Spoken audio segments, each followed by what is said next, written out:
नमस्कार साथियों, KVS academy में आपका बहुत बहुत स्वागत है।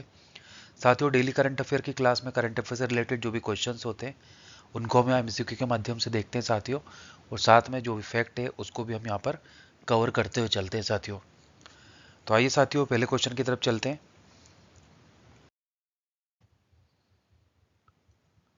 हाल ही में श्रीलंका का राष्ट्रीय दिवस मनाया गया है। कौन से नंबर का राष्ट्रीय दिवस था साथियों, आपको बताना है।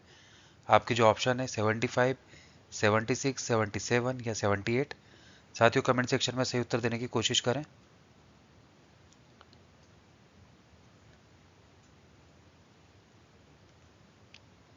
तो साथियों, यहाँ पे जो सही उत्तर है ऑप्शन सी है, 77वां श्रीलंका का राष्ट्रीय दिवस अभी हाल ही में सेलिब्रेट किया गया साथियों।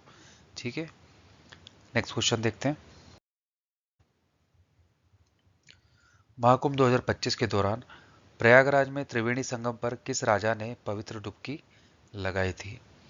तो साथियों, यहाँ पे सही उत्तर हो जाएगा ऑप्शन सी, राजा जिग्मे खेसर नामग्याल वांचुक। ठीक है, आइए इनके बारे में देखते हैं साथियों।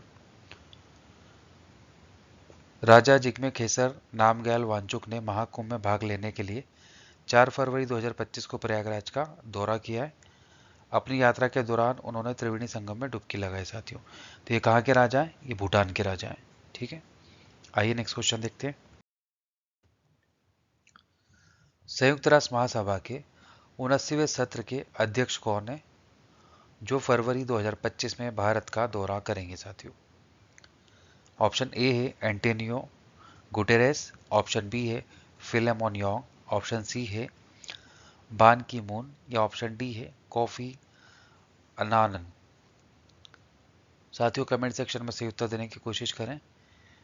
79वें सत्र के अध्यक्ष कौन है संयुक्त राष्ट्र महासभा के जो फरवरी के महीने में भारत में दौरा करेंगे?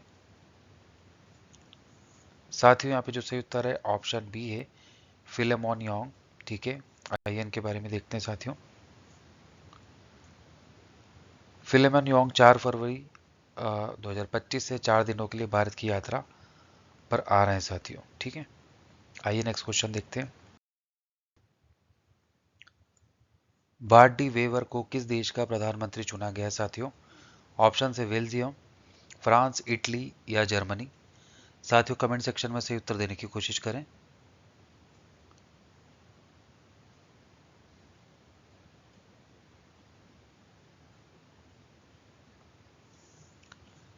साथियों, सही उत्तर है ऑप्शन ए। ठीक है, बेल्जियम का इन्हें प्रधानमंत्री चुना गया है। आइए इनके बारे में देखते हैं। 3 फरवरी 2025 को किंग फिलिप ने बार्ट डी वेवर को बेल्जियम के प्रधानमंत्री के रूप में शपथ दिलाई है। उन्होंने अलेक्जेंडर डी क्रू की जगह ली है जिन्होंने 7 पार्टी गठबंधन सरकार का नेतृत्व किया था साथियों। ठीक है, जून 2024 के चुनाव में किसी भी पार्टी या गठबंधन को निर्णायक जनादेश नहीं मिला है। बेल्जियम में एक जटिल राजनीतिक व्यवस्था है जो डच भाषी फ्लेडर्स और फ्रेंच भाषी वोलोनिया में विभाजित है। डी वेवर प्रधानमंत्री बनने वाले पहले राष्ट्रवादी फ्लेडर्स नेता हैं साथियों। ठीक है, आइए अगला क्वेश्चन देखते हैं। हाल ही में भारत का सबसे बड़ा थिएटर फेस्टिवल भारत रंग महोत्सव कहाँ शुरू हुआ है साथियों? आपको बताना, भारत रंग महोत्सव भारत का सबसे बड़ा थिएटर फेस्टिवल कहाँ शुरू किया गया है साथियों? ऑप्शन से छत्तीसगढ़, असम, महाराष्ट्र या राजस्थान।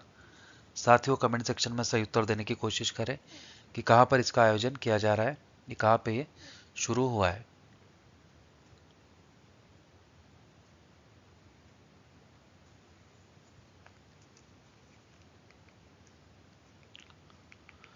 कमेंट सेक्शन में बताएं साथियों सही उत्तर क्या है।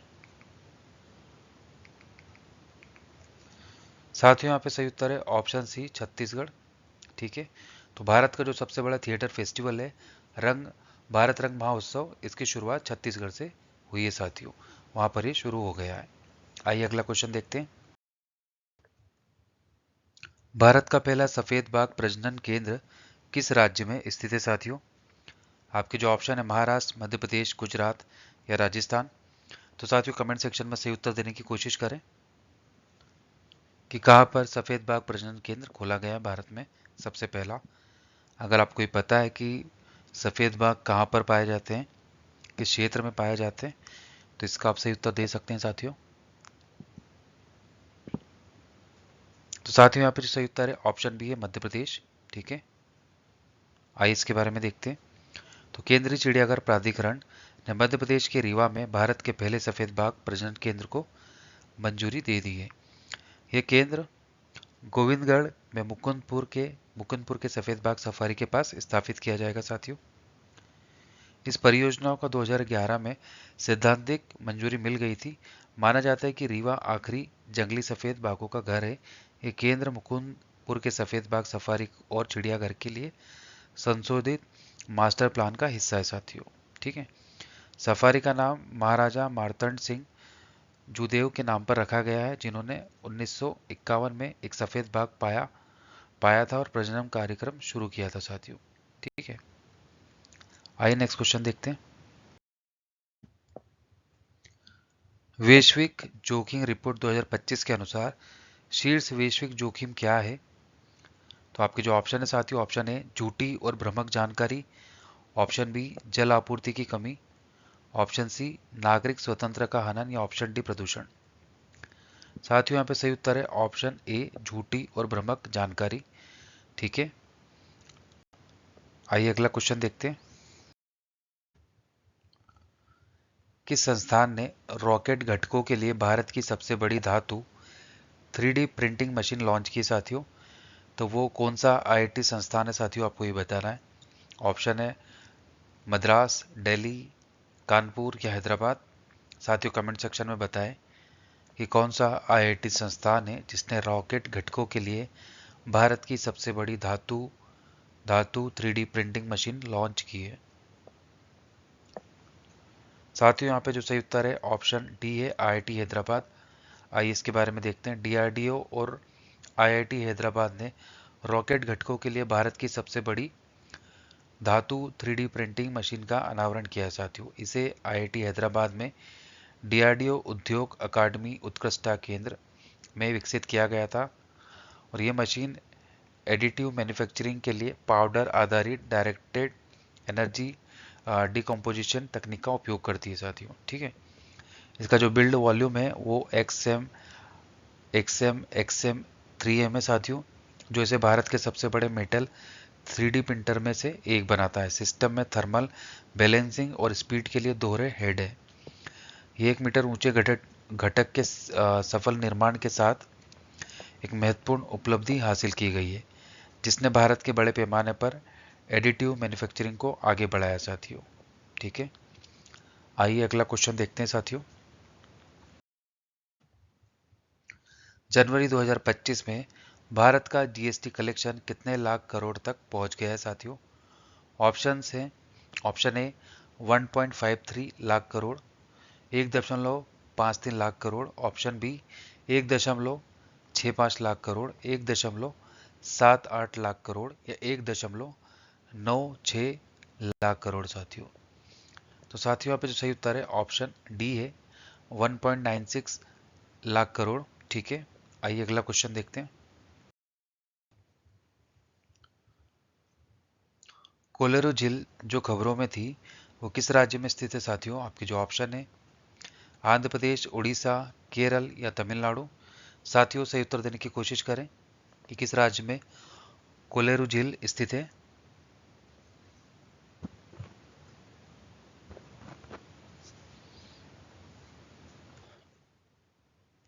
साथियों यहाँ पे सही उत्तर है ऑप्शन ए आंध्र प्रदेश। आइए इसके बारे में देखते हैं साथियों। राष्ट्रीय हरित अधिकरण ने आंध्र प्रदेश सरकार को कोलेरू वेटलैंड में 6 बुनियादी ढांचे परियोजनाओं पर काम करने से रोक दिया है साथियों।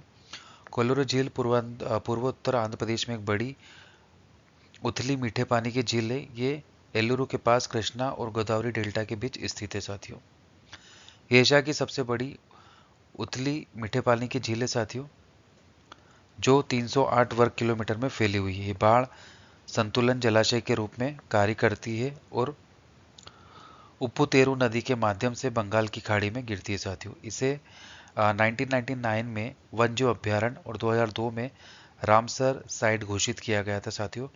ये मध्य एशियाई फ्लाईवे पर एक महत्वपूर्ण पक्षी क्षेत्र आईबीए है, जिसमें साइबेरियन क्रेन, पेलिकन और पेंटेड स्टार्क जैसी प्रजातियां पाई जाती है साथियों। ठीक है, तो इससे रिलेटेड क्वेश्चन बन सकते हैं साथियों। आइए अगला क्वेश्चन देखते हैं। राजकोषीय स्वास्थ्य सूचकांक 2025 में सबसे खराब प्रदर्शन करने वाला राज्य कौन है साथियों? आपके जो ऑप्शन है पंजाब, आंध्र प्रदेश, पश्चिम बंगाल या केरल। साथियों कमेंट सेक्शन में से उत्तर देने की कोशिश करें कि राजकोषीय स्वास्थ्य सूचकांक 2025 में सबसे खराब प्रदर्शन करने वाला राज्य कौन है? तो साथियों यहाँ पे सही उत्तर है ऑप्शन ए पंजाब। ठीक है, तो पंजाब है जो 2025 में सबसे खराब प्रदर्शन करने वाला राज्य है राजकोषीय स्वास्थ्य सूचकांक में। ठीक है, नेक्स्ट क्वेश्चन देखते हैं। हाल ही में किस राज्य में व्हाइट टाइगर ब्रीडिंग सेंटर की स्थापना की जाएगी? आपके ऑप्शन है उत्तराखंड, मध्य प्रदेश, गुजरात, छत्तीसगढ़। तो साथियों सही उत्तर है यहाँ पर ऑप्शन बी मध्य प्रदेश। ठीक है, आइए अगला क्वेश्चन देखते हैं।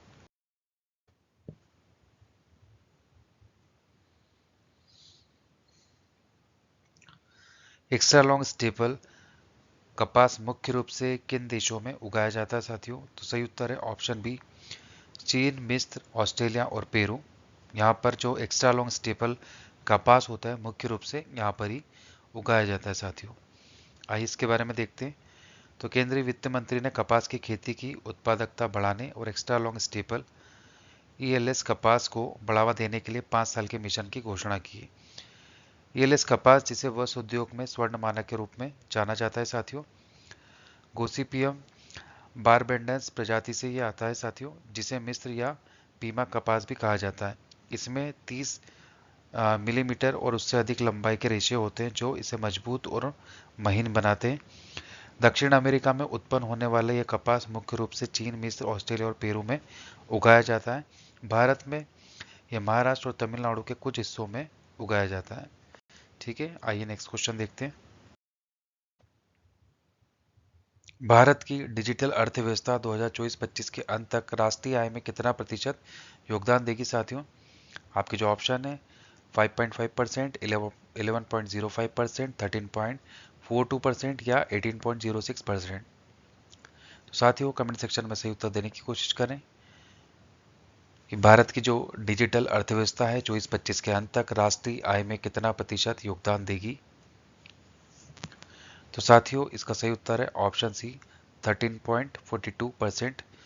ठीक है, इतने प्रतिशत जो राष्ट्रीय आय है, ठीक है, वो भारत की जो डिजिटल अर्थव्यवस्था है उसमें इसका इतना योगदान रहेगा साथियों।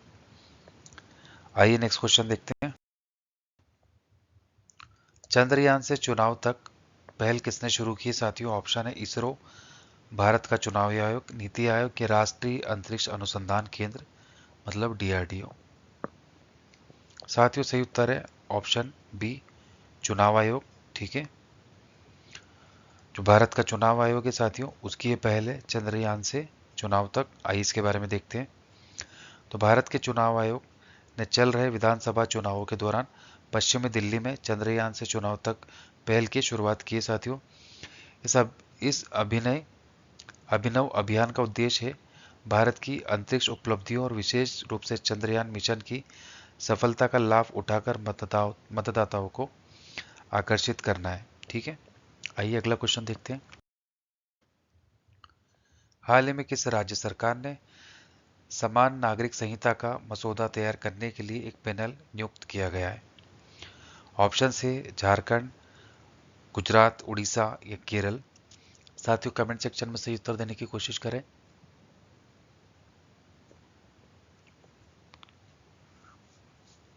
साथियों यहाँ पे सही उत्तर है ऑप्शन बी गुजरात। ठीक है, आइए अगला क्वेश्चन देखते हैं। भारत सरकार ने हाल ही में विदेशी नागरिकों के लिए कौन सी नई वीजा श्रेणी शुरू की है साथियों? ऑप्शंस है ऑप्शन ए है आगमन वीजा, ऑप्शन बी भारत दर्शन वीजा, ऑप्शन सी भारत गौरव वीजा या ऑप्शन डी आयुष वीजा। तो साथियों कमेंट सेक्शन में सही उत्तर देने की कोशिश करें। विदेशी नागरिकों के लिए कौन सी नई वीजा जो श्रेणी है उसकी शुरुआत की गई है भारत सरकार के द्वारा। साथ ही यहाँ पे जो सही उत्तर है ऑप्शन डी है, आयुष वीजा। ठीक है, आइए इसके बारे में देखते हैं।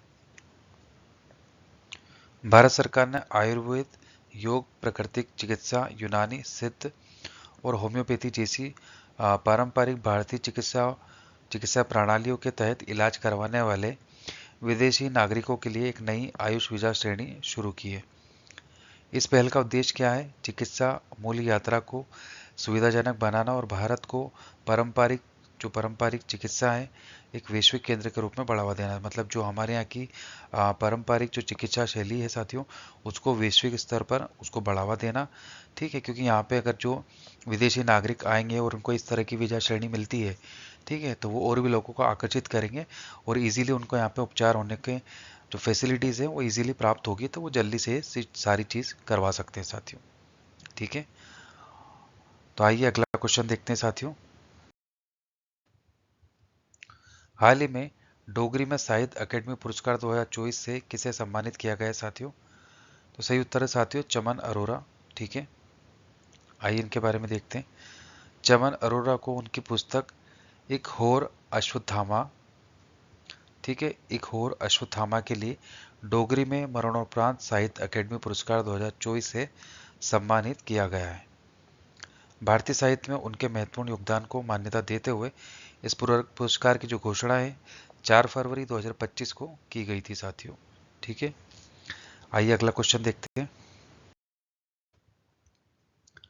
फरवरी 2025 में कौन सा राज्य सम्मानजनक मृत्यु का अधिकार लागू करने वाला भारत का पहला राज्य बना है साथियों? तो आपके जो ऑप्शन है कर्नाटक, केरल, सिक्किम या गोवा। साथियों कमेंट सेक्शन में सही उत्तर देने की कोशिश करें कि वो कौन सा राज्य है जिसने सम्मानजनक मृत्यु का अधिकार लागू करने वाला भारत का पहला राज्य वो बन गया है। साथियों सही उत्तर है ऑप्शन ए कर्नाटक। ठीक है, आइए नेक्स्ट क्वेश्चन देखते हैं। चिप डिजाइन के लिए NIE-LIT उत्कृष्टता केंद्र का उद्घाटन कहाँ किया गया है साथियों? ऑप्शन है पटना, वाराणसी, लखनऊ या नोएडा। साथियों कमेंट सेक्शन में सही उत्तर देने की कोशिश करें। NIE-LIT उत्कृष्टता केंद्र का उद्घाटन कहाँ किया गया साथियों, जो चिप डिजाइन के लिए होती है?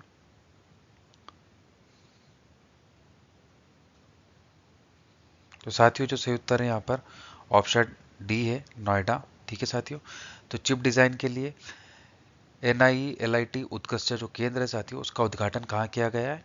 नोएडा में।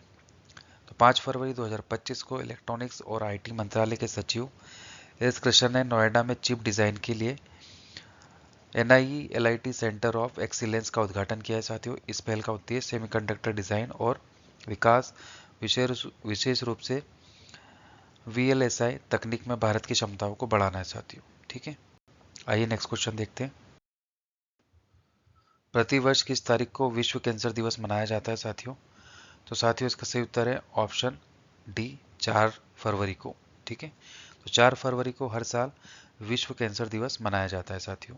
आइए नेक्स्ट क्वेश्चन देखते हैं।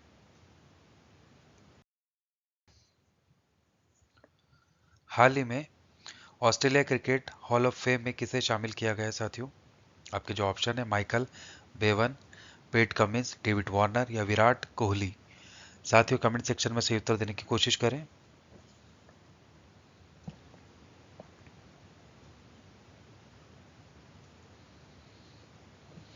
तो साथियों सही उत्तर है ऑप्शन ए माइकल बेवन। इन्हें ही Australia cricket hall of fame में शामिल किया गया है। ठीक है, तो 66वें शामिल बेवन ने 232 वनडे मैचों में 53.58 की औसत से 6,912 रन बनाए साथियों, जिनमें 6 शतक भी शामिल है साथियों। ठीक है, आइए अगला क्वेश्चन देखते हैं।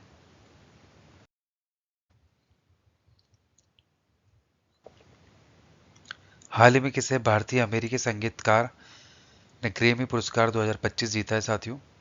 आपके जो ऑप्शन है चंद्रिका टंडन, प्रीति पटेल, अनवर अली या अजय बजाज।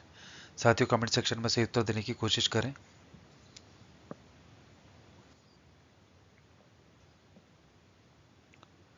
साथियों सही उत्तर है ऑप्शन ए, चंद्रिका टंडन। ठीक है, आइए इनके बारे में देखते हैं।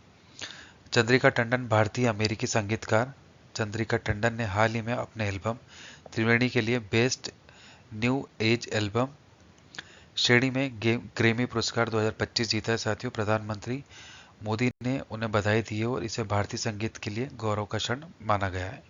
ठीक है, आइए अगला क्वेश्चन देखते हैं। हाल ही में असम राज्य ने भूमि अधिकार के लिए कितने आरक्षित वनों को गैर अधिसूचित किया है साथियों? ऑप्शन है, ऑप्शन ए है 2, ऑप्शन बी 3, ऑप्शन सी 4 या ऑप्शन डी 5। तो साथियों कमेंट सेक्शन में सही उत्तर देने की कोशिश करें।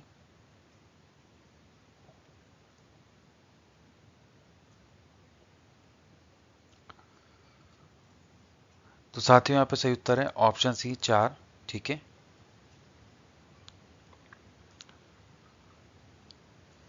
साथियों आज का जो सेशन है यही समाप्त होता है। आपको मेरा लेक्चर कैसा लगा है साथियों कमेंट सेक्शन में बताएं। अगर आपको ये वीडियो अच्छा लगता है तो आप इसको लाइक करें, हमारे चैनल को सब्सक्राइब करें। कल फिर मिलते हैं साथियों करंट अफेयर की क्लास में।